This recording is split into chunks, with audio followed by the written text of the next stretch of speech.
Welcome all to the soapbox of General Secretary Academic Affairs PG. I am Anmol Jain, current General Secretary of Academic Affairs PG, and this is Deep, General Secretary Academic Affairs UG with me. So we'll start the soapbox. So first, opening statements. Kunal, you can start.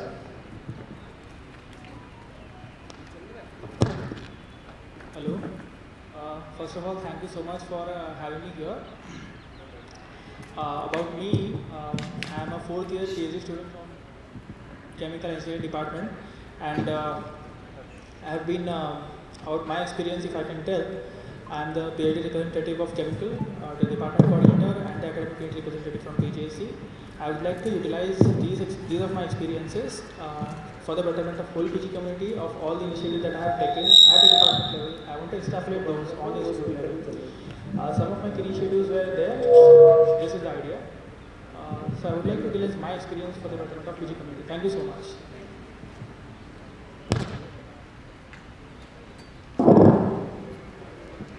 Okay.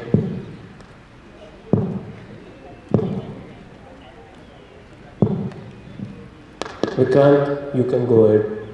Thank you, Anmol. Hello, friends. Hello. Myself, Vikrant Singh, and I am contesting for the post of General Secretary, Academic Affairs PG. I am here for the post of General Secretary, Academic Affairs PG because I want to change the life of the people of the IIT Bombay and the student of the every PG students.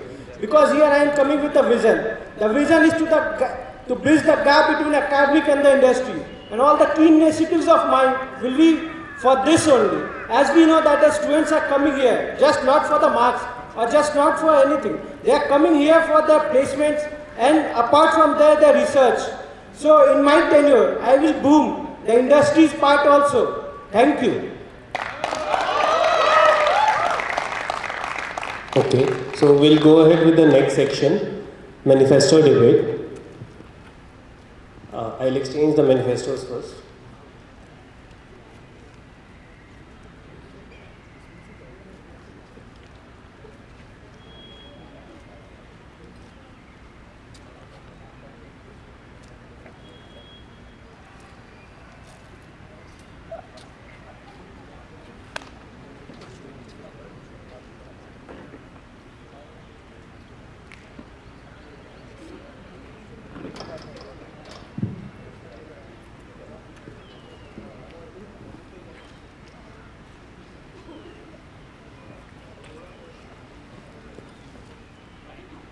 So we'll start the section. Kunal, you can go ahead with your first question.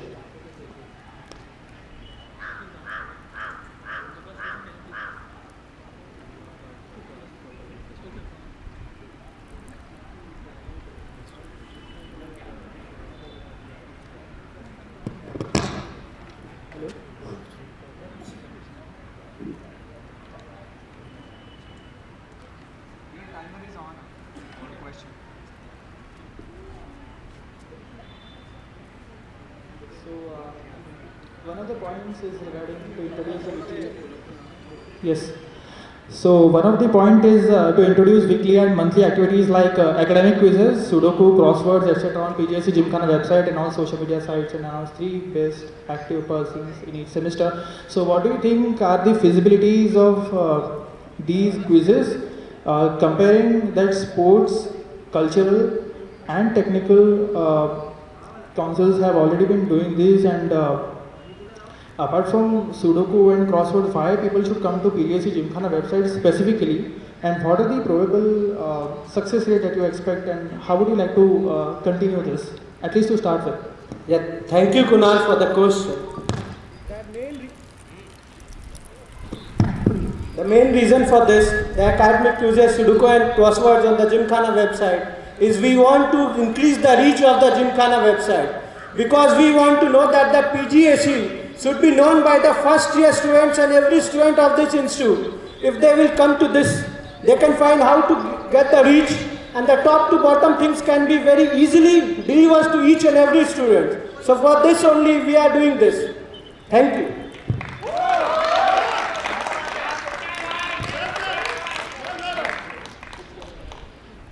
Hello. So Me as a, let's say, we are PG community, right?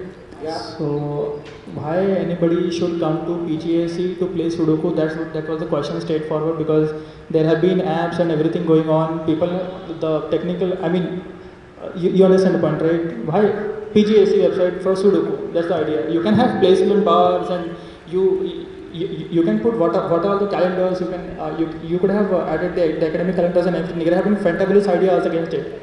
So why only Sudoku? I mean, there have been many. I mean, I'm sorry. So, please continue. can I say, we have to start from anywhere. First of all, Sudoku, because it is a very basic thing. If you will start playing Sudoku, it's help you in your IQ also. After that, we can increase many things like academic quizzes and crossword. It can be from academics unit also. The main idea is to bring the crowd on the PGAC website. So each and every person will know what is PGAC, and each and every person wants to win a prize. So we are giving the best active person awards to them also.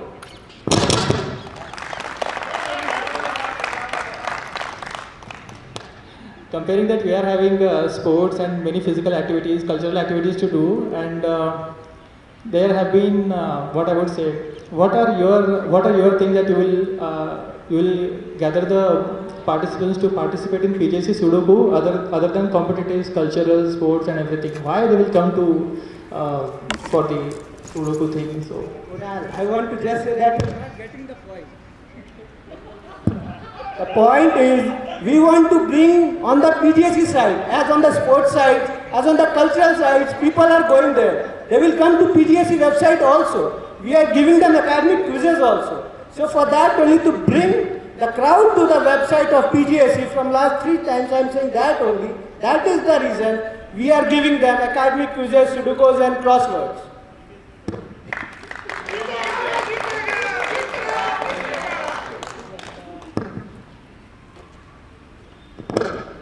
Kunal, you want to take any rebuttals?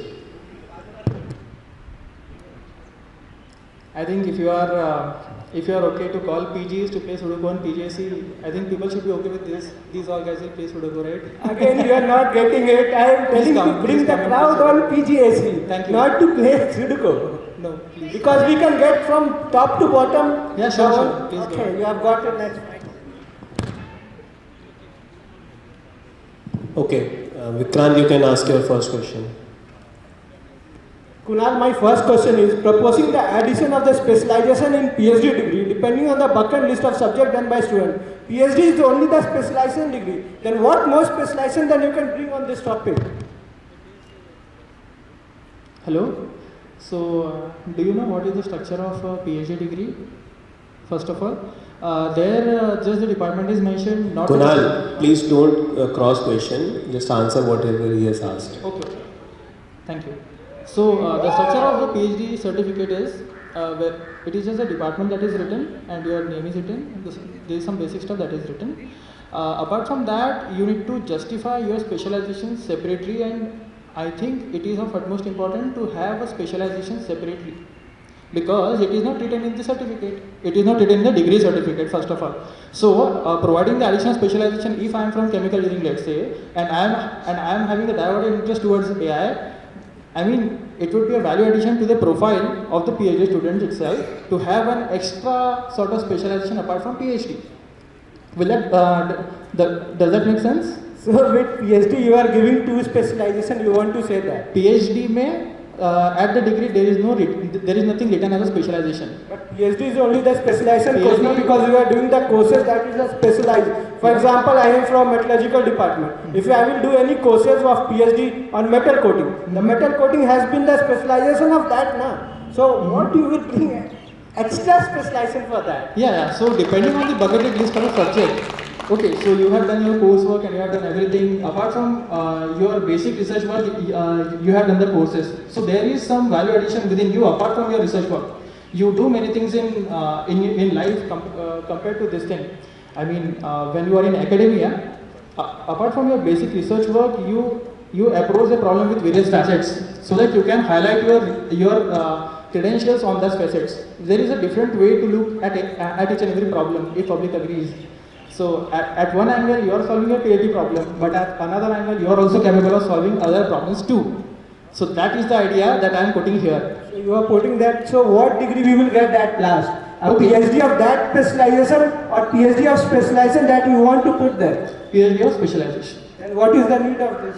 What thing? That this only, as you have said that you will addition of specialization, it will be given only once now, specialization of PhD at what you are doing. Yes. Then how is that possible? You will add that another specialization in that. You are doing the specialization No, in one topic. within the only. degree, the point being, within the degree, the specialization would be added. So currently it is not there, it will be added. Make sense? You want to say that you are giving two specialization at one time only. Mm-hmm. You are making that sense only, na? So addition of specialization I am quoting. At special course, how can you add one more specialization in that course? Because PhD has become only the specialization of that course only. Depending on the bucketed Department list. you are So, doing, yeah. okay, so if you know that masters are eligible to get minors, yeah, so they need to finish some bucketed list of courses. Similarly, for PhDs, if they have done the bucketed list of courses or the extra credit courses to showcase their specialization, you understand? Line by line, it is similar thing. For minor, we cannot quote minor for PhD directly, so it is a specialization. Make sense? Okay. Hmm? Yeah. Thank you. For this, so this is for the minor course of that specialization. You are saying that. You can say that. Then why you have not written minor? You are saying that you are giving No, a specialization directly- over the specializations of that PhD courses, na? Yeah, This so is saying that, but if- it is not feasibly possible, na? Why Because, is it not? because PhD is only the specialization course. Because I am saying that, for example, in metallurgical you are doing course on the metal coating. It has been the specialization course. What more specialization you would add on that? Okay. So in chemical engineering, okay. So let's talk about MEMS. Your department, no? Talk about chemical only, no Chemical problem. only. So if you have done, so there have been different facets in chemical. If you have been exposed to plant-related subjects, wherein there is a plant visit, there are quizzes, there have been on-job training, there have been you have been solving the industry problems. There are subjects. There are 4 or 5 subjects. If PhD students are doing all those subjects, that they can highlight their specialization in solving solving problems. Let's say, for example, it is a raw example, and I understand. But then, apart from the PhD, which may go theoretical, PhD may be theoretical, apart from the experiments. But then, if the student within his or her coursework approaches the different problem, industry-oriented problem, and take those subjects, solve those problem, then what is your opinion? How can that experience be casted? What do you think? That experience will casted, but you can't give them specialization So on that- that now because you are doing specialization in a particular courses now. So you want to add one more Okay, specialization. the time is up. Okay. I think you can conclude now. And for just for the sake of record, this is just for 5 rebuttals. Don't argue in this manner.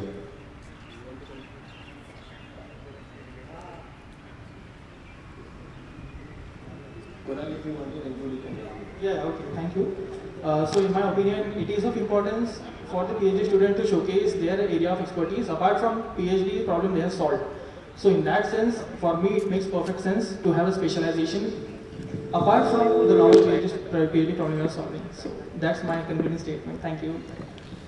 It's a one. It's over, I think. It's okay.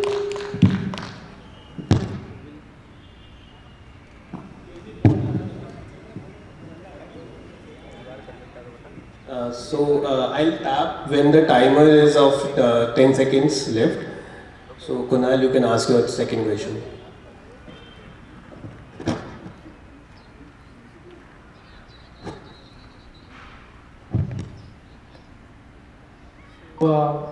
When you say about the flagship program and symposiums, and your second point is interdepartmental research showcase, for me they both remain similar, first of all.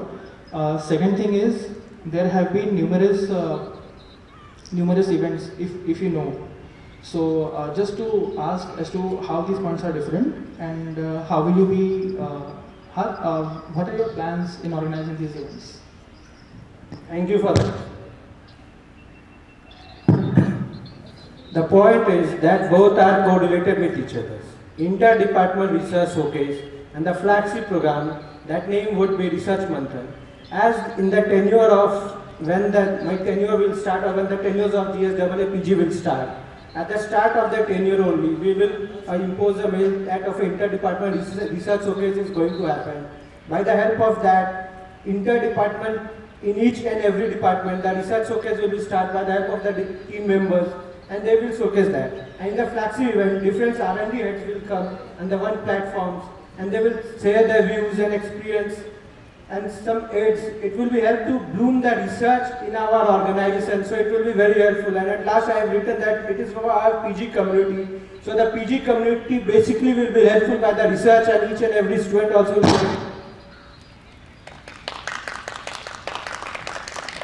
So, is it already happening, sir?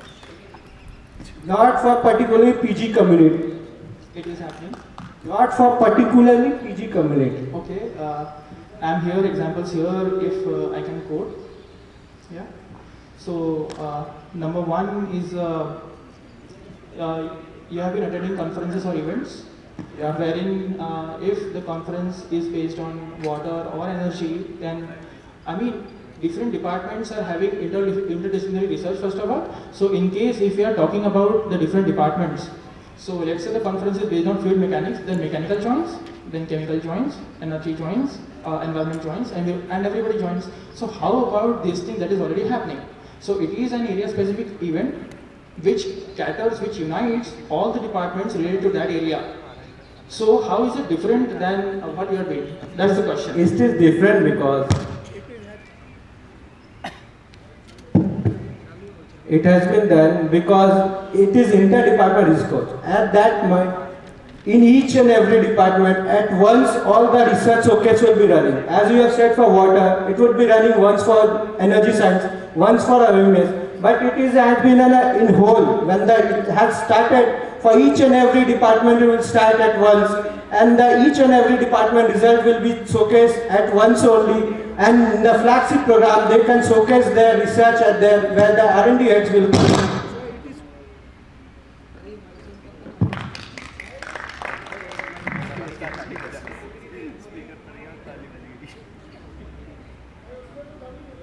Hello.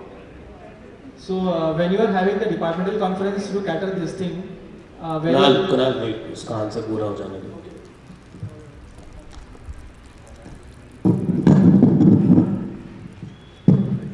So that was only because in there each and every. Thank you, sir. Hello. So at that moment, each and every department there would be research showcase running, and the best research showcase that each and every department has decided on basis of their credential of the HODs and the professors. The best will be run on the flagship program, and each and every students can come and see that. Thank you.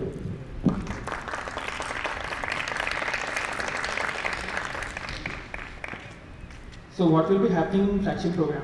What do you think?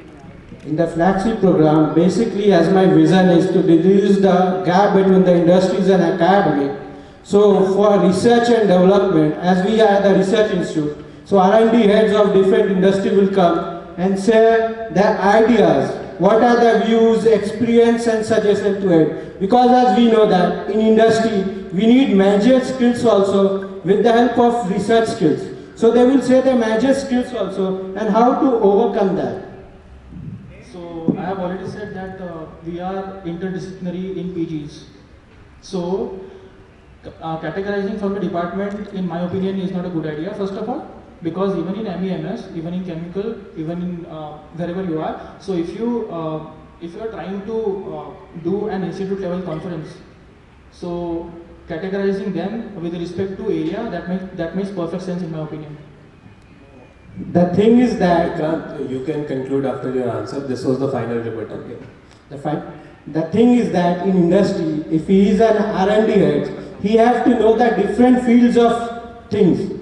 So when he will come in the industry, he will know about the chemical also, electrical also, mechanical also, metallurgy also. So and different R&D heads are coming, so we can cater from that. The different R&Ds can cater all the different things, and we can help by that the flexing program can be run. Thank you. Vikrant, you can ask your second question. Kunal, the second question, documentation of change of supervisor guidelines for TA and FA students, but it is not in the scope of GSAA PG only. How you can do that? Okay, so when we are GSAA PG, first thing that we need to understand, either of us, we should understand that we are not above anybody. We are not above any entity here who are faculties, who are authorities or anything. So first thing that we can do is we can propose the things. We are not the implementers, number one. Got it?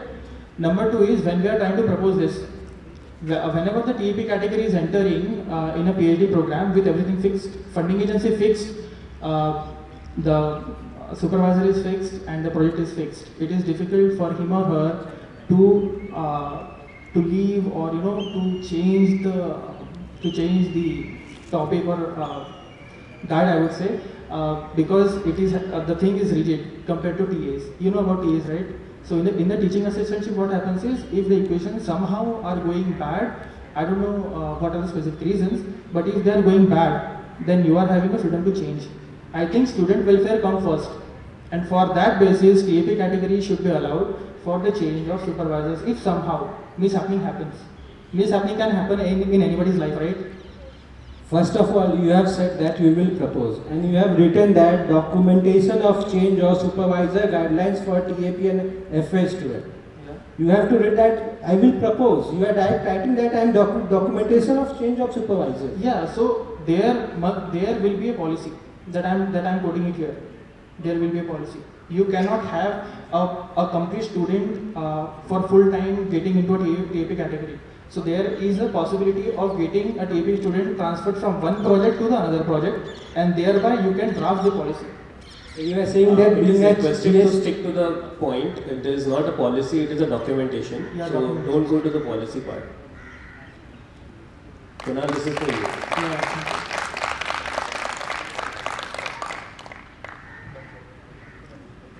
Any more questions? was only the question. Yeah. Ask the next question.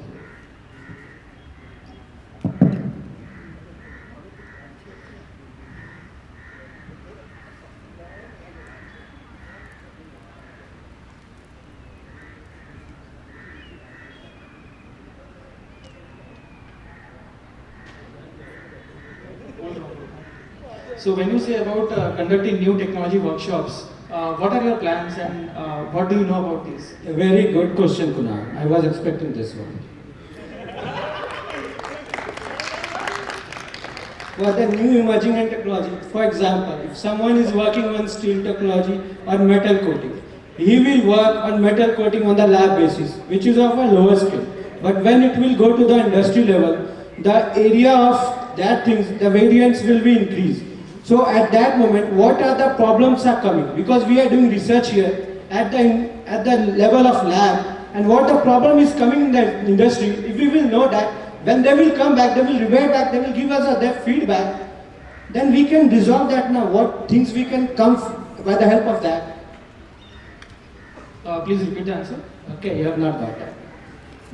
That thing is that things that research that we are doing here in the lab basis, and the things when it will go to the industry basis, what the issues will come there, what are the different constants that we doesn't get on the lab basis, that when they will give us the feedback according to PDCA cycle, the feedback that we will get from them now, on that basis, what changes the students can do from here, it will be very helpful for them, that what are the different constants that they are not taking on the way of research, and that constant they can get from the industry level, that feedback only they will be delivered from them. You are saying new technology workshops, right? And in all of your answer, I couldn't find the term workshop or something. Or how In second point, there is no workshop written. Please read that, Kunal. To conduct events on new and coming. Don't answer the question. First, let me complete. Sorry. Yeah. So you are saying you have to conduct the events of new and emerging technology by the help of industrial and corporate experts.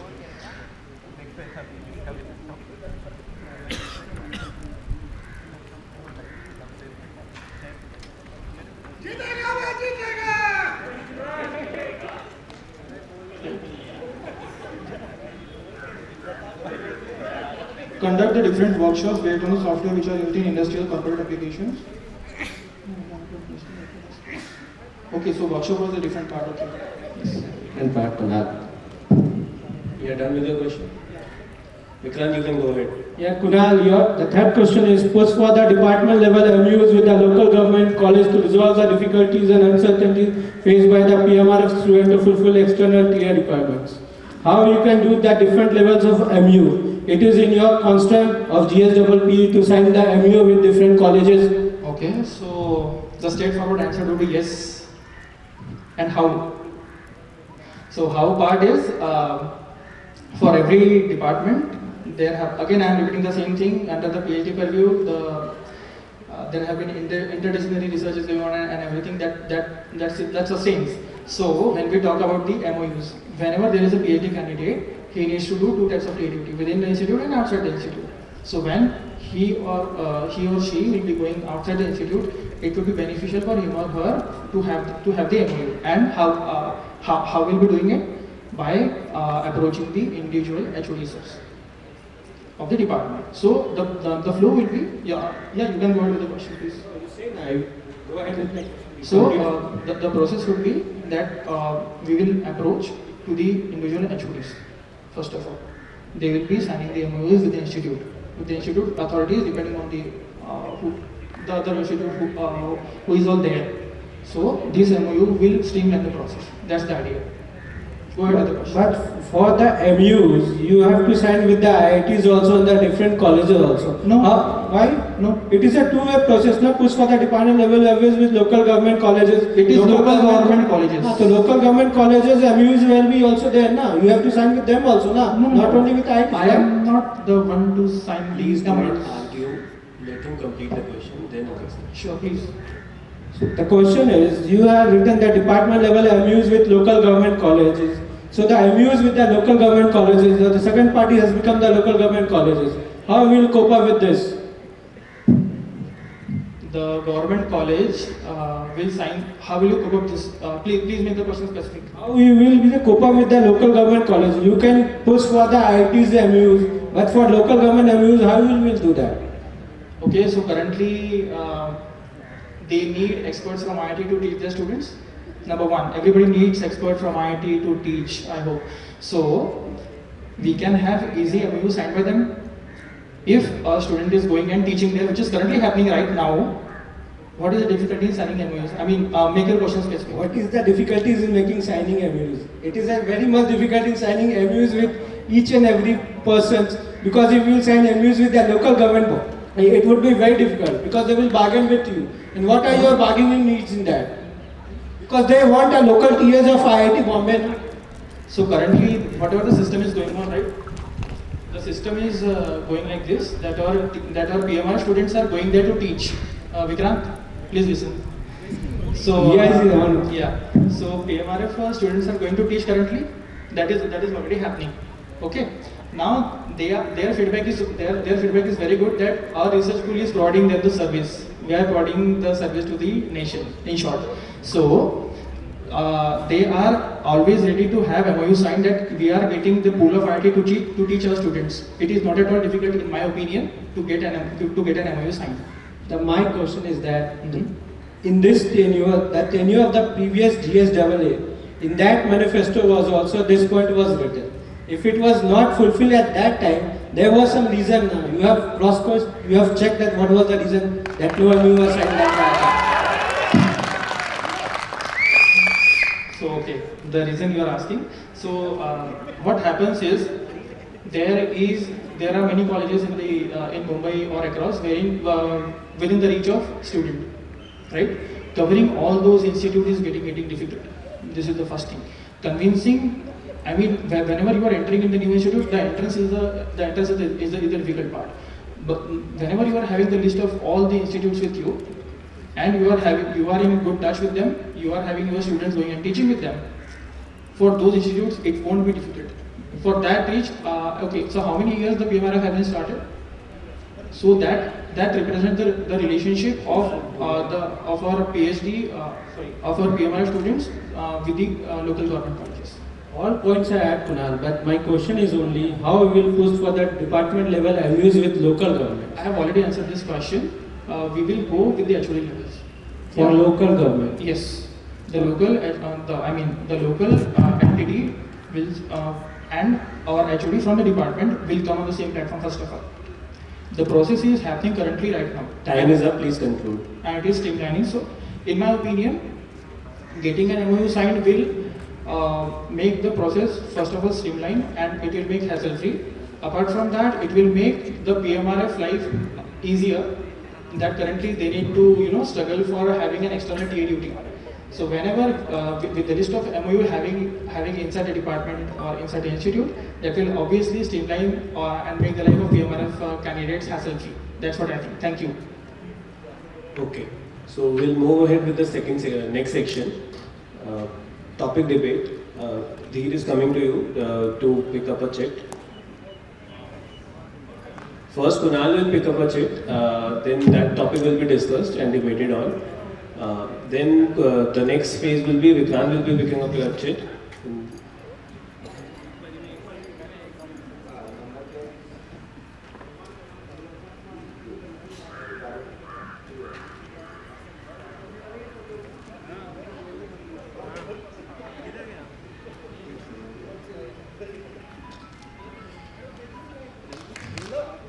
Okay, so topic debate is as an academic council, can our activities like events, talks, webinars can be included in the credits for fulfilling the degree requirements?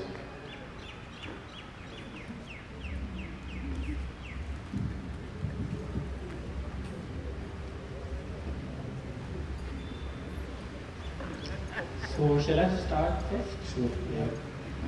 So thank you for this question. So as the question reads, that as an academic council, can our activities like event, talk, webinar can be included in the credits for the fulfilling the degree requirement? In my opinion, it is possible, but then directly it may be not. It may be a part of a course.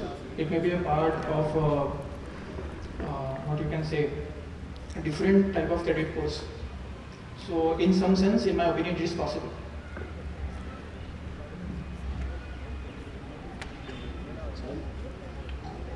Vikrant, you can go ahead with your opening statement. Yeah, in my case also, this should be event talks, webinars should be included in the credits for the fulfilling the degree requirements, because it is very much necessary, because when the students go for webinars or talks, very much of time of them has been also gone. We have to counter on that part, or we can be on the same page also. So Vikrant, your first question to Kunal. Do you have any question? It is on the same page also, so we don't have any question. Kunal, do you have any question? So what do you think, how can this be implemented? Okay, we are working on both sides, so let's discuss. It can be implemented because as the events, talk and webinars, but when we goes to any event or talk or webinar, then we will get that, if we go to listen there, then it can't be get any credit or any points. But when we go to webinars and we give our talk, it can be implemented like when we are getting the incentive points in case of placement now. We can add these things in that also. Incentive points for them as a credit. Incentive points and getting credits are two different things in my opinion.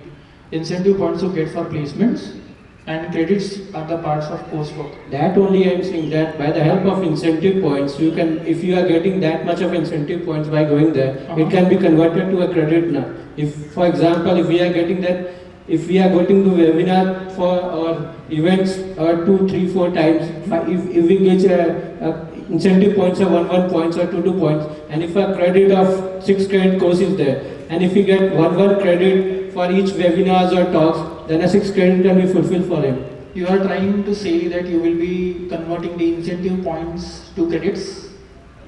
Is that what you mean? Yeah. Okay, so how do you get the credits? By finishing subject? Yeah. Who float the subject? The professor?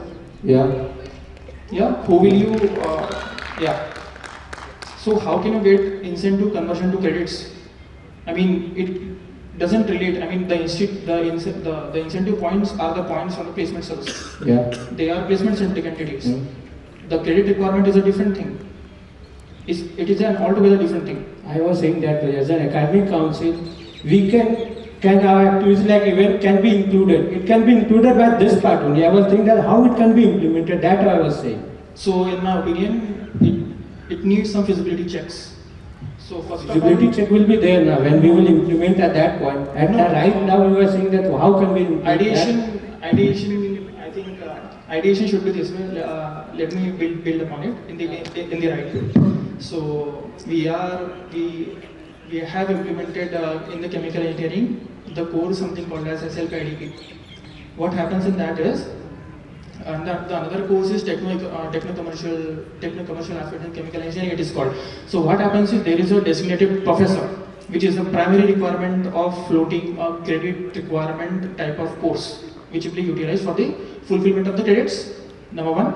Number two, catering to this thing, the question which we have provided is, you will be an academic council, can our activities like events can be included in the credits for the fulfilling of the degree requirements. So if the subject is floated by the professor and we are inviting the speakers from outside, it is made compulsory that if the speaker is coming from outside, in our case one guy came from Germany, so we are compelled to attend the lecture. We have got the purview of how the industry works, what are the normal practices, what are the safety aspects, what are the hazard studies and everything.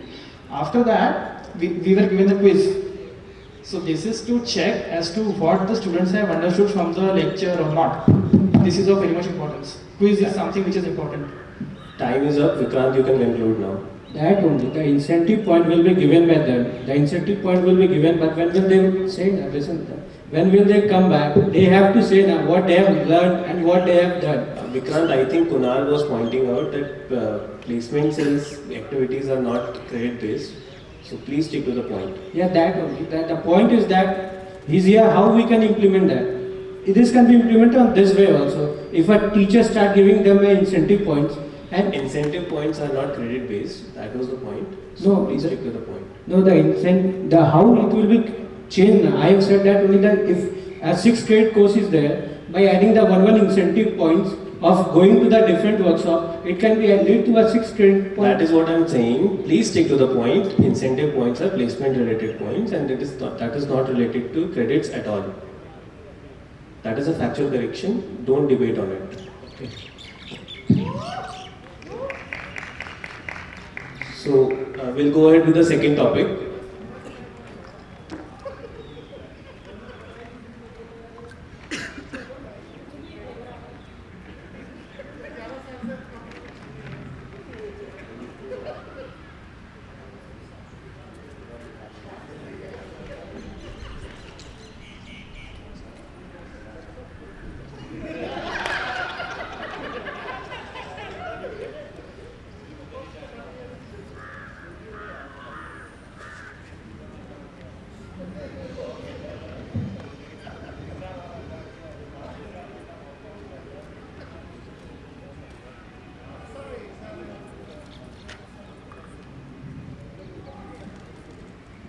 So the question is, how are you planning to bridge the gap between industry and academia?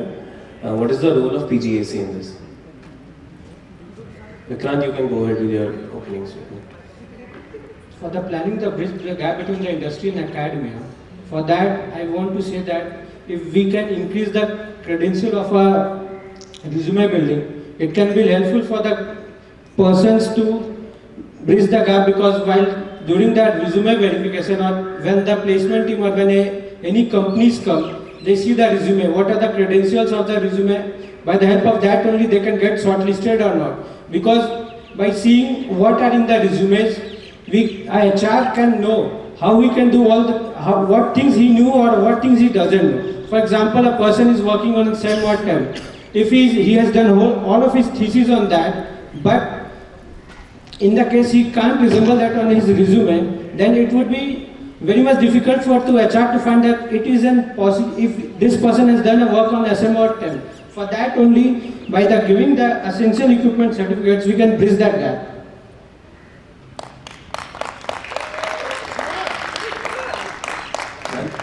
Kunal, your opening statement. Yeah. So when we talk about the question being, let me for the audience, as an academic council, can our activities like events, talks, seminars, etc. No, sorry. How are you planning to bridge the gap between industry and academia? What is the role of PGC in this? So, in short, bridging the gap between industry and academia. So, how can we do this? Number one, like we just had in the previous question, taking the input from that, we are having the lectures from industry as a part of coursework. This is the very important point. Wherein industry will be called for the lecture, they feel honored that in IIT Bombay we are going to give lectures. These have felt it. Number two, the events. When shall I take the help of my manifesto point to support this thing? Thank you. So here we have written that research conclave. The research conclave, it will be a mega event wherein the research arm of IIT Bombay would be highlighted. Extensively, research arm of IIT Bombay would be highlighted, wherein each and every student will be given the opportunity to present of his or her work. So, it will be conducted with three facets. Three aspects are there currently for the ideation stage. Number one is the research tank. Many of us may have heard the fish tank from E-Summit, similar to. So, wherein startups are given opportunities to present their startup, their ecosystem, their profile in front of the pool of, let's say, 30 to 50 industries, whatever the startup in the area they demand for. This is the number one. Similar thing can be applied for our research thing also, because industries want the research of IIT Bombay as a whole, not just a department or not just a separate entity that they don't want that to happen. They want a complete IIT Bombay. This is the first point. Now imagine each one of you presenting research, your work in Now your time is up, please conclude. Okay. So I think having a mega event in IIT Bombay will make a huge difference in this regard, and PGC must have a major role to play in this, wherein each and every masters and PhD students will be given opportunity to present their research. Thank you. We can't hear questions. You want to show that each and every student will showcase their research. The research can be showcased only after the thesis has been completed. How you can show that research at that point only? Because the working that you are doing at that moment, if it has been not completed, you have to take the permission of your guides and everything. Because if it goes out, it is a very bad image for IIT Bombay, you know. So again I repeat the same thing. We are not the authorities to surpass the guides. So this thing always prevails. When we are here in this position, this is already assumed that we will not be surpassing anybody in the faculty. Let me finish the answer first. So the second point was, how will we make this happen, right? And there is one factual correction that we go to the conferences, we present our research before the thesis submission. So there is this factual correction. When we are presenting our research, it would be a platform. I am talking about the platform. We are publishing paper. There have been numerous papers that have been published, but never talked about. Why is this so? That is the question which we are trying to answer with this point. Okay, let me finish. I am having one more point to make. Sorry. So this will act as a platform as to how research work may be presentable, may be published, or whatever it may be. Yeah, guide constraints are always there. Nobody can surprise guides, professors, and everything. That is already assumed. I am again repeating that, I'm sorry.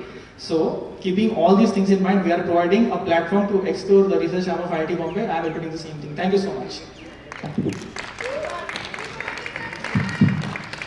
Thank you. The guide, you have said that for guide, if guide will allow, then only they can go there.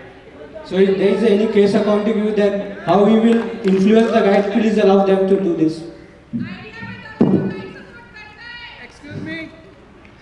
So one thing, imagine this mega event is happening and you are not presenting, or somehow your lab is not presenting. Will that make a difference? That will make a difference. So it will naturally be creating a FOMO. We will be requesting again and again. For the people who are not getting the opportunities, our job is to request. we will request. It is up to them. We cannot compel them. It is up to them how they agree, how not they agree. It is under their purview. We will request them. That for sure. So from each and every department, how many research will we go there, and how we will shortlist that? Because in one department there can be 2, 3 also, and in whole IITs there can be many different research also. How many research we will showcase at that moment? Okay, fantastic question. Again, your statement, I was expecting that. So when we talk about this thing, so again, interdisciplinary research that prevails. Now, instead of dividing the institute in terms of their department, can we divide them in terms of the area of the project the student is working? I think that makes a perfect sense. Because the conferences are happening, let's say, for the fluid mechanics, people from, again, I'm giving the same example for the context. People from chemical, people from mechanical, energy, environment are joining the same platform, and they know each other that what is happening in the fluid mechanics, because it is their area. In such sense, department is not that of importance. They are a part of department, no doubt about it, but separate platform in which the area is defined makes a difference. So, how about categorizing the whole institute based on the research area the guy is working? Let's say you are having computational fluid dynamics, you are having nanotechnology, you are having materials. Materials may the work is going on in chemical, the work is going on in energy, in environment and whatnot. It is not about MEMS. It is all about every guy who is working in materials and metallurgy science.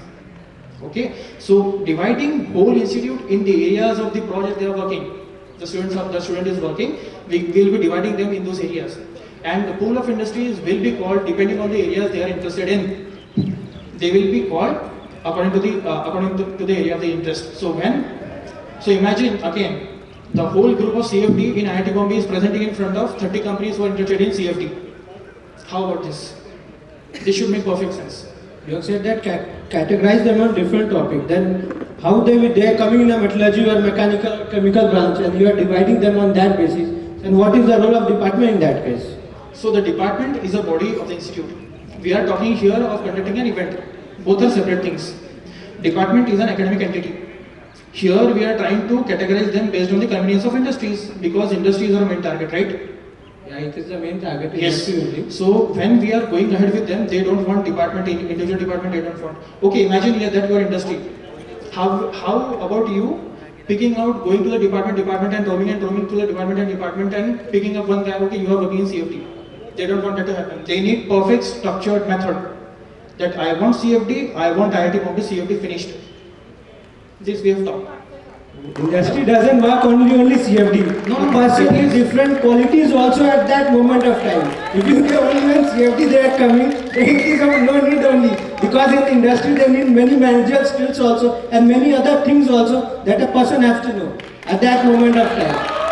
This is the final question. Sir, one thing is, now we are slowly transitioning to the interest of the industries. That is not in our favor by any case. What we can best do is... Kunal, please conclude, the time is up. Yeah, thank you. So, understanding the interest of industry is beyond our scope, first of all. And our job is to go with the poll again, that we do with the students, that similarly we'll do with the industries also. So, having this event and industry-centric will give us the maximum possible output of this thing. Thank you so much. Thank you, thanks a lot. Your time is up, I think. You can conclude at this. You have a question, right? So We'll the last. Can I conclude what he has said at last? No, I think it is okay. So we'll go ahead with the next section. Background check. So Kunal, starting with you. Brief any 2 major tasks you have done in your tenure as an aura in PGAC. Okay. So, I've been the aura of PhD chemical department, being a PhD 4th year and a part of PGAC aura of the just current team. So, the major initiatives to quote would be number 1, the TA-ship certificate. The chemical department was the first one to draft the policy of this certificate at the department level I'm talking about, because the aura is the departmental post. So, number 1, we have drafted the policy, we have drafted the proposal. So, given it to the head of the department sir and got it approved. right from the starting, right from the ideation, right from the execution, right to the completion. So it has already been approved that in the prescribed format, the certificates will be given to all the students who are doing TA duties. This is one of the major initiatives, and the same proposal with the minor modifications have been put forward to the at the institute level. So the leader is the technical department. Number one. Number two is the student acceleration program. It is a peer-to-peer learning platform that we have started, and that has eventually resulted into placement. What has happened is the institute placement cell are trying their hard, but still the question was how can we improve the things at the department level. To answer this question, what we have done is door to door we have approached the professors for their network and everything, and ultimately we have found that we have ultimately got one student getting internship in placement in PhDs, which is a very much difficult task. So having such thing possible with student acceleration program gives an edge to us, wherein seniors and juniors come together. There is a direct knowledge transfer from seniors to juniors, and it is let me tell you, it is a different from normal theory course that we learn. It is a direct hands-on training of any software, of any policy, of any proposal, of any what we can say scholarship or whatever it may be. So these are in short two initiatives that I would like to do. Thank you. Okay. Vikrant, same question for you. Brief any two major tasks you have done as an ACC in PGEC in your last year. Thank you, Anmol, for that. The things that I have done in my tenure of ACC, the things that I have got was on the 26th January in the policy department, and on 27th January I filled my nomination for the election. In that case, I was not able to do any works. For that only I have put on point. Please mention those things you have done. Please don't mention. I was not able to do that thing because when I was given that task, at that time I filled my nomination, so how I can do that thing? Whatever you have done before that, you can mention. Before that, no task was given to me only, then how can I do that? If the task will be given to me, then You have not done any task? No, the task that was given to me, it was given on 26th January and on 27th January. Apart from that task, have you not given any task? Apart from that, that only one task was given, that when there was a TAP meeting going on, at that one I was coordinating with the mic with them, and no other task was given to me on other than that. So when did you become the ACC? When I have become ACC, I have become ACC on the month of October. So have you not contacted anybody, any EM, any core team member to get any task? At that time, no event was going on, so no, I So you could haven't. have asked for event management or volunteering in the event, right? But it has been a top to bottom level. Now, when we get tasks, then we do at that moment only, because the whole organization go at that level only. So that is what I'm asking. Have you volunteered for anything? I have volunteered for one thing. Please mention that. When there was a TAP review going by the Dean AP, I was at that time. I was. Which TAP review you are talking about? When Dean has called the PhD students now, at that moment I was there with the team. Okay, can you elaborate what have you done in that? What? Nothing. I was given the task to contact each and every person, so that things I have only done at that moment. What they are saying. What were you supposed to do? Can you elaborate that? What was the review about? It was review about that. What was it? That Dean AP was there, and he was saying what are the problems that TAP guys and the TS guys are facing on that. It is not salary. It is that what are the stipend they are getting. The stipend issue was at that moment. For that only Dean AP was taking the meeting for that. So you are talking about arrears and fellowship hike issues. Okay, what have you done in that thing? In that thing, that task I was given was to cater the persons what they are saying at that moment. Which people you are talking about? Each and every What catering you are talking about? catering that what they were saying, the task that was given, go and ask to them, and whose number was coming, I was with them only, With whom? with the students at that moment. Okay, so we'll go ahead with the last part of it. Q&A session. So first Insights team is here, so they'll ask questions. You can go ahead. We will begin with Kunal. So first question is about your manifesto point to propose scrap committee formation for clearing chemical and hardware based waste product across all departments. How is chemical and hardware based waste disposal carried out currently, and why does it need to change? So, as per my knowledge, things happen at a hostel level. I think there is a dedicated need of a committee to handle the hazardous waste that I'm from chemicals, I will talk about it. So there have been hazardous waste generated from the chemical and the chemistry department, and special committee should be there to handle such hazardous waste, in my opinion. Thank you. Initially you said that this is done on a hostel level, but you talked about waste generated in the chemical department. Can you clarify whether how is waste collection on a hostel level catering to waste generated in the chemical department? Okay, so number one thing is both are different things. So The there waste is a generated, separate. yeah, there should be separate dedicated thing, because different chemicals, and because they are working in labs, right? There have been sophisticated chemicals and they are having sophisticated effects that are different from the normal things that we are handling. So I think there should be a separate thing. Thank you. How is hostel related to chemical and hardware based waste No, disposal? here I am proposing that there should be separate committee. Yeah. For the hostels it would be different. For the labs and the people are working, it should be different. And sir, how waste is currently being disposed? The waste that is generated in chemical department or other departments, how it is currently being disposed? Can you elaborate on that? Okay. And why does it need to change? Okay. Yeah. So there have been there are systems, but we need an orderly system in that. So What are those systems basically, and why does it need to change? okay. So one thing would be that there have been protocols that are going on. Like say if you are having some lab experiments or something, then there is a dedicated procedure that you have to dispose that chemical with that particular keeping that particular hazard in mind. So there is a separate procedure for separate chemical. There is a separate procedure for separate hardware thing. So I mean, what is that? Who will comprise of the committee and what will be their role? Just let me, factual correction, you cannot propose any committee. So, just don't go there. Okay, sorry. Stick to the point.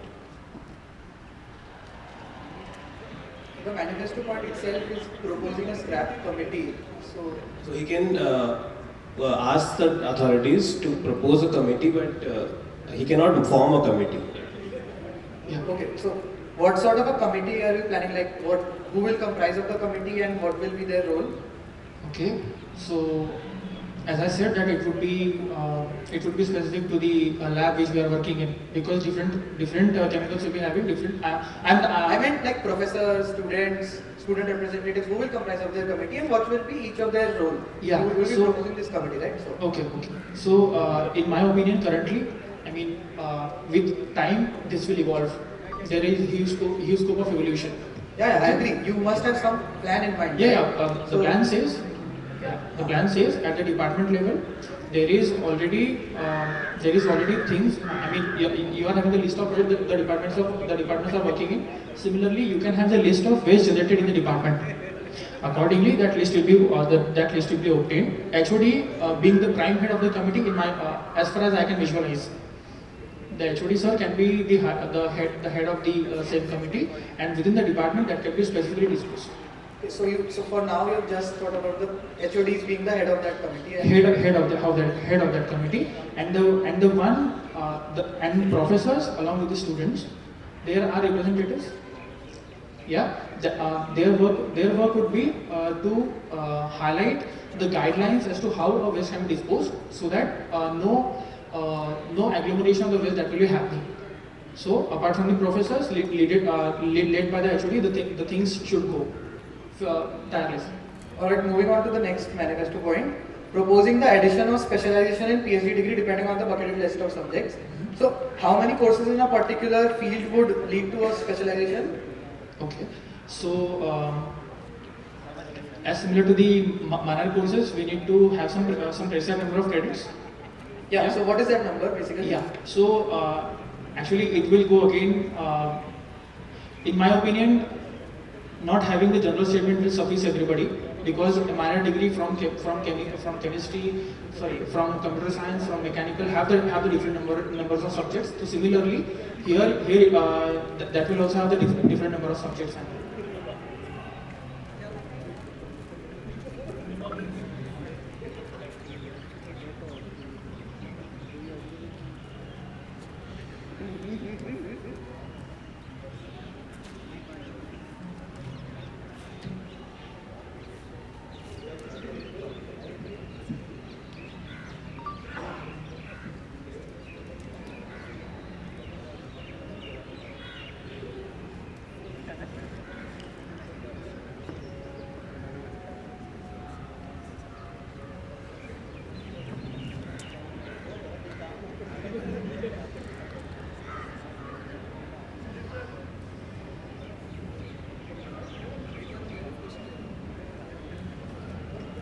So basically, how is this going to be any different from the minor or honors program that runs for the UG community as of now?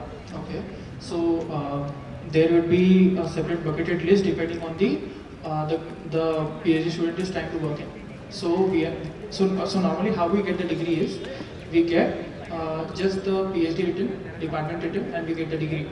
If we want to highlight that we are expert in, let's say, AI, okay, then the department will quote that for AI in research that you are trying to use it, you will be able to do some five courses to show your expertise in AI apart from your project. That is the idea. Okay. So, have you gauged the demand of such a program in the PhD community? Have you done basically some surveys or talked to any groundworks with auras or other student representatives to gauge that such a program is actually needed? Yeah, there is some number which says that, okay, we have done PhD, but in our degree nothing is written. Yeah, so simple. How have you gauged that? How you actually in the groundwork they directly told to me that if this is possible, then please go ahead and push forward. Yeah, who did you do these groundworks with basically? Okay, so these are all the PhD students who were about to graduate. Alright. So, just one factual correction. You said department name is there in the degree, PhD degree. The PhD degree is the only degree which doesn't have any department name. Yeah, sorry. Just a factual correction. So, PhD students choose their specialization specifically, and most of their work is related to research and not courses. So, how is this going to help them basically? To show the expertise in area of the research. In research, you deal with the many areas. You are having a project. You are working in many facets. One would be, let's say, you are in nano, then you are doing simulations, then you are doing any other thing. But then you want to highlight that I am best in this area. Apart from the project that I am working in, I am expert in this area also. To highlight the area, that thing would be beneficial. Thank you. So, is this going to be done as a pilot program in some departments initially, or is it going to be implemented across the institute? I think going ahead with the pilot thing always helps, because it should not create a blunder in the long run. Okay. Yeah. So, for how many departments have you planned this pilot program, and how many buckets have you? So, for how many departments are you planning to run this pilot program, as you mentioned just now, and how many buckets of such subjects have you decided on to start this program with? Okay, so precisely talking, we need to discuss, we need to float a survey first of all. We need to judge as to what is the demand of students. Me being here just was able to capture with the groundworks that there is a need of this. Okay, so Now, you haven't decided that. Yes, as of now. yes. We need to approach the problem, especially, particularly in the what we can say, in the formal way. Alright. Thank you. We can move to Vikrant now.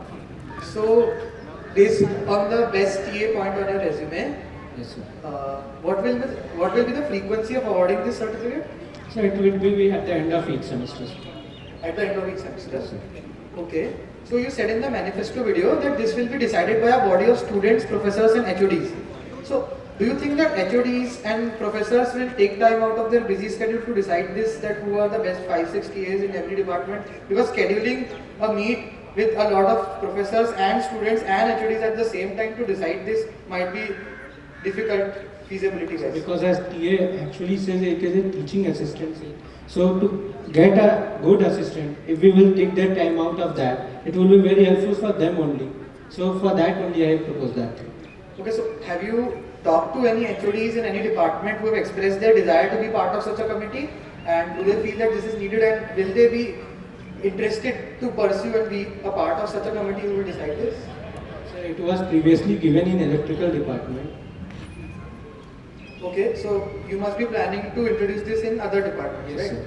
So have you talked to anyone in the administration who is willing to be part of such a committee to decide on who are the best 560s this semester? So basically for this, we have done the groundwork with students also. They were saying that if we getting the good work, doing the good work, so we need some motivation for that also. And talk with the HODs also, but I've talked in that basis that sir, if this can be possible, they have said that yes, this can be. Okay, so you have talked to HODs and they have agreed to be a part of such a committee.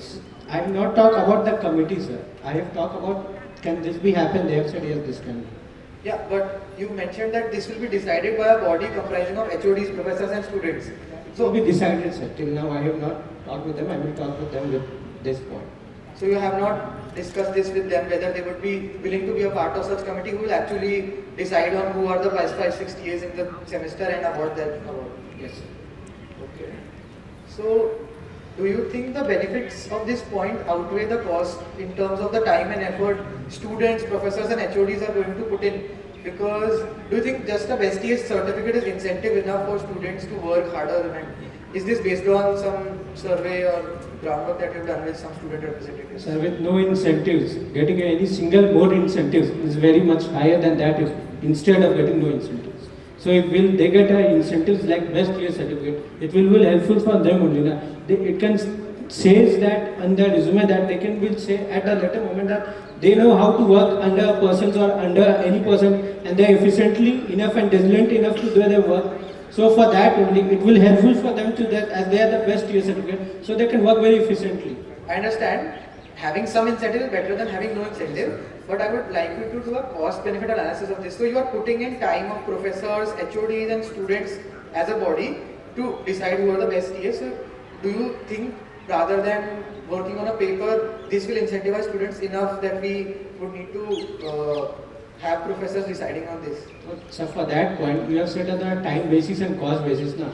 If each and every TS start working efficiently for the best TS certificate, the time will be very much safe for all the teachers also at that moment of time. Our next question is regarding inter-department research showcase. How often will these research showcase happen? And what exactly will be showcased here and how? It will be happen once in a year, sir. Inter-department showcase. And it will happen that in each department, the research showcase will start at the start of the tenure only. Around September, the mail will be floated that the inter-department research showcase will be happen around January, month of January. And that research, the best research showcase from each and every department will be showcased on the flagship event time on at that time only. So are you going to have a different showcase for this, or are you going to just integrate into the flagship event that you just talked about? It would be said inter-department research course in the in department there will be things going on. At last the best of each department will be there at the time. So what will be showcased there and how will you decide which things get showcased and which things not? So the inter-department research showcase will be the showcase that will be done at that department now. In at that time that at what are the research going at that moment. That out of that the best of from each department it can. Who is going to decide that and how? A committee of teachers only of that department will decide. And have you talked to some teachers who will be willing to be a part of that So committee? talk to that they are willing to be at that.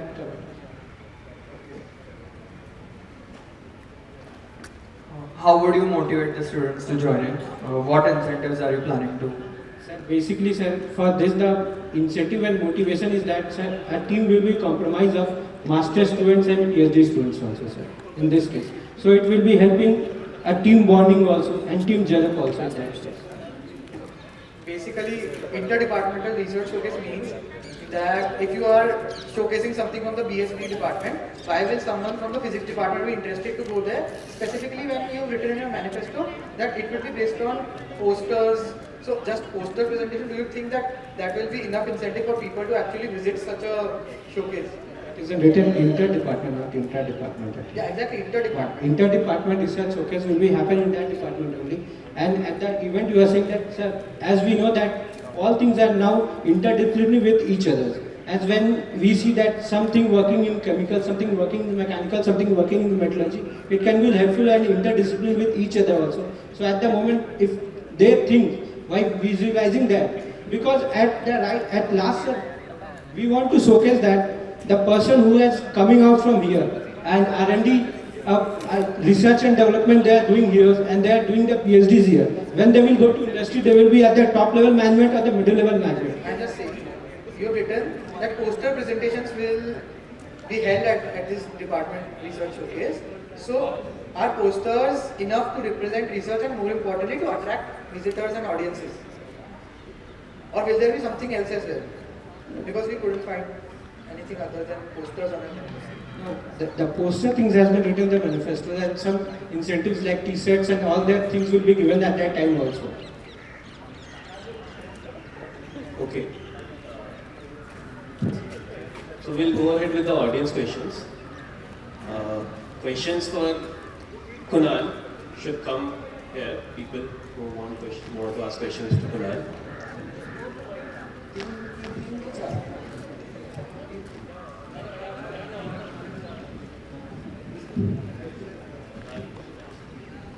Is there anyone to ask question to Vikrant? Just wait, hold on. You want? You come here, please. Only 3 people can ask the question to each candidate. First 3. Just be in queue. Just be in queue. Okay, so we are first starting with Vikrant, so Anmol will moderate. Yeah, I am asking. So my question is to the gentleman Kunal. That question is that you have written that you will make it compulsory for the AI for the MTech students. But I think that it will be very autocratic to do that, because currently the MTech students are having optional subject to pick of any choice. He can pick AI course, and then for the department elective, he also have an option to pick AI course.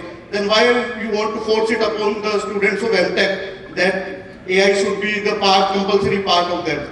Because most of people don't want to. Most of people want to do some experimental work rather than doing some computer coding. So why do you want to do that? Okay, to answer this question, just to summarize,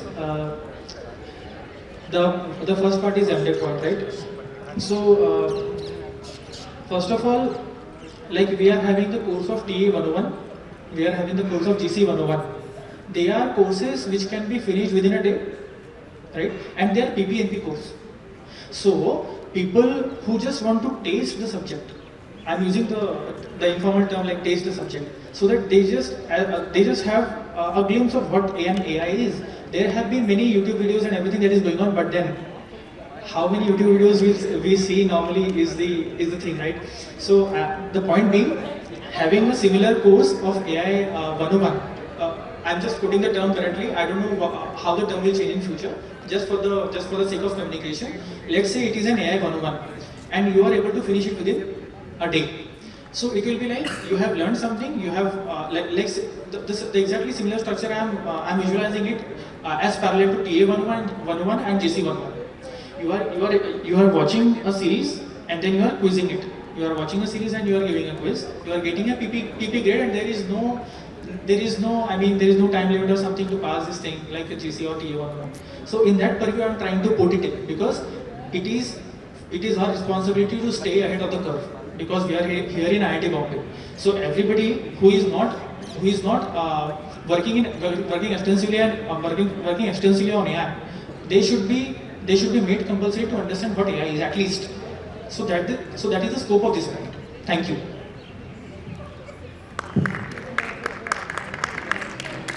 I beg to differ on one of the points you mentioned, that there should be a taste of the subject, because at least to utilize the learnings, one must know in detail. Like, we cannot say that taste of subject will do it, because in the end we have to know the clear differential when we will be, if somebody is showing me something, that won't happen with the test. Like we need to go deep into the subject and then know the AI kind of thing. Yes. Because it's a complex subject in itself. So one day, I think just tasting it won't help. I think that's the I understand. So just to answer this question, is it a question or just a comment? No, I'm seriously asking. Okay, so Many of my friends have dropped such courses. okay, so okay. Okay, next question. So in your question, there have been two parts. In previous question, you have asked that what is the need of it. If we are having an AI course wherein we can study in deep, I have mentioned the scope. When I have mentioned the scope, then you have again jumped to the previous one that if we are now we want to learn in detail. So it is literally the purview of a student as to how much he want to explore. Answer lies in this between the two questions. If he or her, if he or she wants to learn in deep, there are AI courses in our department. My point is it should not be forced. Please let me finish. And the second thing is, those who don't want, I mean, if my research is in BSB and it is totally experimental, I won't be able to know what AI is. I'm just listening AI, ML, AI, ML, AI, ML. So just to get a flavor of it, I'm utilizing the term taste. I should know what AI is. It is just an introductory course similar to TA 101. I think you understand the purview of it, the scope of it. But still the differences are there. Yeah, differences are there. Here, The answer is over, right? yeah, thank you. So, question for Vikrant. Hi Vikrant. So I saw your manifesto and so my question to you is, in your new initiatives you have a point to organize placement preparatory sessions for all PG students to ease students from placement pressure. Do you know whether any placement preparatory sessions happen in IIT Bombay, yes or no? Yes, Who conduct them? placement team with the help of PGSE we can conduct. So in previous councils, any one did that? Yes or no? Because G6 of previous councils, at least 2 or 3 councils exist still in campus. So have you asked them? Yeah, So were there no preparatory sessions? they were. I have written to the ease the student from placement pressure. It means that the placement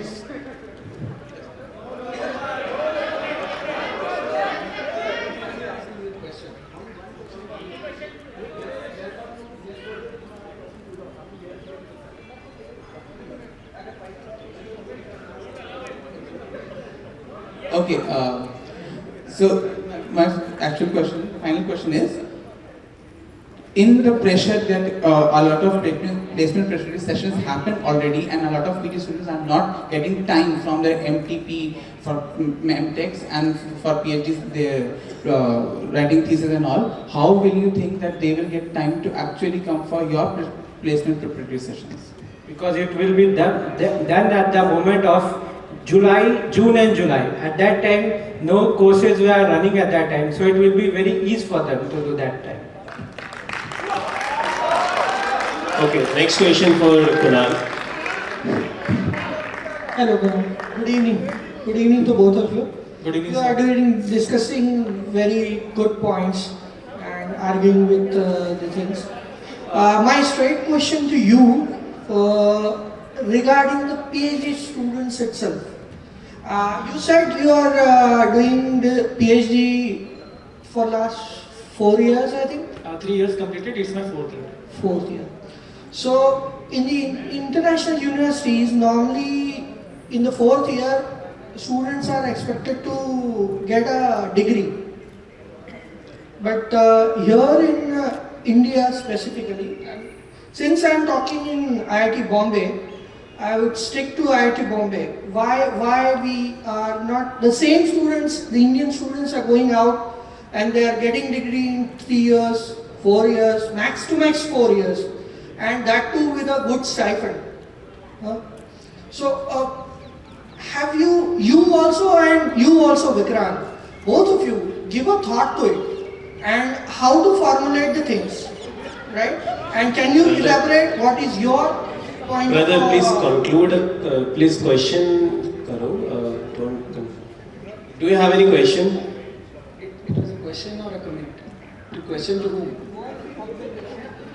What is your plan of action on that? Yes, Kunal. So, sticking to the question, what is the plan of action for the larger duration of PhD compared to foreign universities? That summarizes your question? Yes.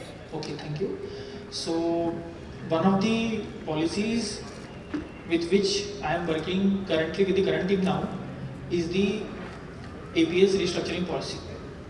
I'm having it in my manifesto in the back page. It says that timely evaluation of the research should happen. So we have identified a gap. Gap being the research is going well and best for let's say 3 years, and suddenly in 4th year, committee the research progress evaluation committee says that the work is not worthy. Suddenly the comment, if the sudden comment pops up, then what to do? So, as an individual, as an RPC member, what I need a frequent exposure of the research, of the progress as to what is going on. So, keeping this gap as a striking gap, the APS restructuring policy says you are having the main APS on the annual basis, that is right. But then having an APS after 6 months, that would be a BPS actually. APS and BPS. BPS would let your RPC members engage with you and how the research progress is going. So this is catering to the gap of the communication. That okay, in the previous meeting we have discussed these things. So with those direction we have going ahead with in this direction. So if you are picking up the wrong direction by any chance, I mean anybody from PhD, then it is beneficial to. It would be a low loss than wasting an event rather than 6 months. So here, even if you take a wrong direction, you are having one more attempt to correct yourself. There, you are having only single attempt of APS. So that was the Just to ask you in a concrete, have you formulated a recommendation for the professors and faculties and the college institution? Yeah. So what is that? Please. Okay. So I have been involved in this policy till the what I would say is the response stage and the drafting stage. As far as I have worked in, as per my knowledge, the policy may have gone a little ahead. So till what I have worked is, the policy says that it would be optional, it would not be compulsory. I mean, people should agree on this that BPS will happen. The policy may have gone ahead. So Still the loophole is there. yeah.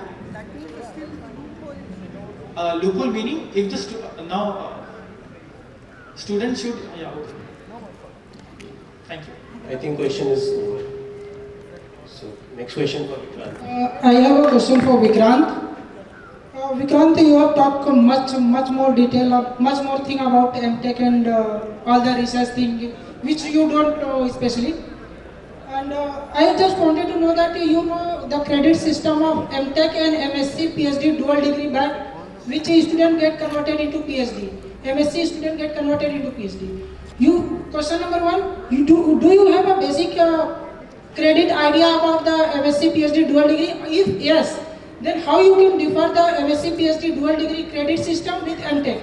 Because the same work MTech people do and same work MSc PhD people do, they get different credit for the same work. For example, MTech people do same work for the 41 credit and MSc people do same work for 24 credit. And MSc people forced to take additional courses to make up that credit. What is your opinion about that? What you want to ask, that credit should be decreased or increased for MSc case? First of all, first question was, do you know the credit system of MSc PhD and MTech? The credit system has been written in the rules books only. We can read from there and get the answer. You are supposed to be our general secretary. You should know the credit system of MSc and MTech. But we can get it from rule book only, na?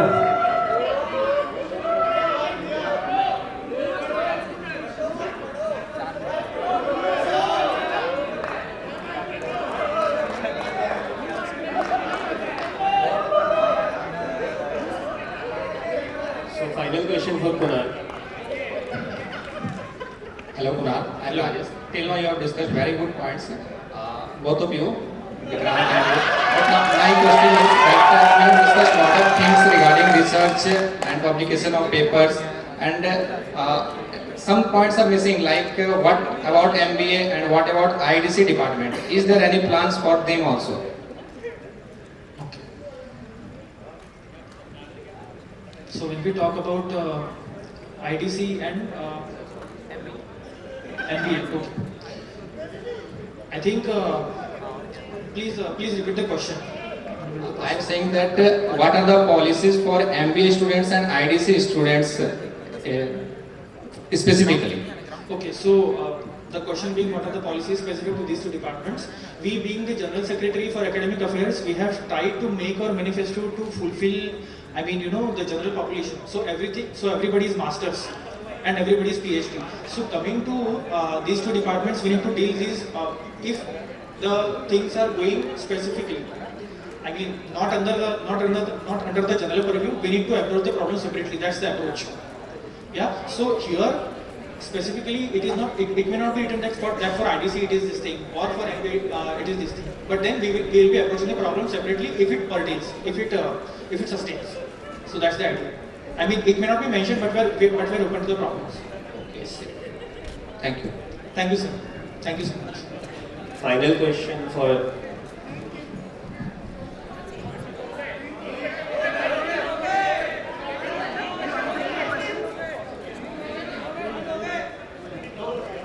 Final question for Vikrant. So my question first is, so during your groundwork, tell me most 10 or 5 problems faced by the women in PG, and how many hostels you have covered for groundwork, and tell me mostly 5 problems faced by the women PG, and in your manifesto how you are going to address that. I want to ask hostel problems, cultural problems, academic problems. What type of problems you are asking for that? Thank you but I want for every domain you can mention 5 each problem.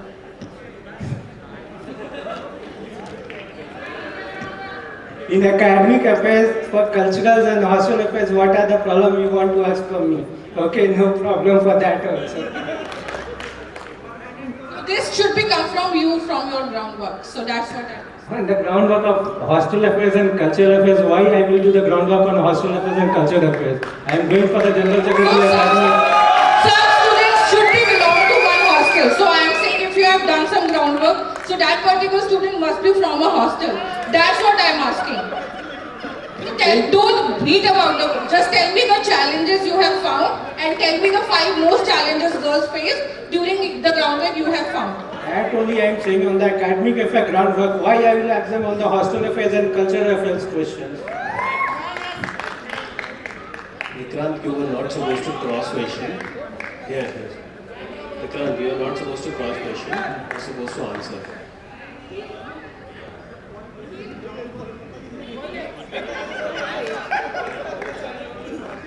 So we are at the end of the soapbox for General Secretary Academic Affairs PG. So Kunal, you can start with your closing statement. Thank you so much all. Thank you for being here. I hope we both are here. We have tried answering the questions to the best of our knowledge. And I think specifically, if I say about me being the General Secretary, I am having vision based on what work I have done in my tenure. So when I say that I will be going to do this, either it will be supported by the lot of groundwork or by the previous experience. So couple of, there have been many initiatives tested pilotly on the department level. My vision is to scale it up at the institute level. That I mentioned in one of the answers, that testing and pilot always helps. So my activities at the department level are the validation for scaling the things up at the institute level. So please support my vision. I need all of your support to fulfill my vision and mission. So please be with me. Thank you so much. Thank you for your patience listening. Thanks a lot. Namaskar. Okay, Vikrant, the final closing statement. Thank you everyone who all have come here to listen. As you all know that a leader so go with a vision. So I have a vision in my manifesto only. Every attempt will be made to bridge the gap between the industries, corporate and the academics. As we know that each and every person has came here for the research work and for the going to industry for the academic, how they can show that thing in there. So my vision is that only, and I am going with a vision. So support my vision. It will help each and every person of you. Thank you and vote for me. My name is Vikrant Singh.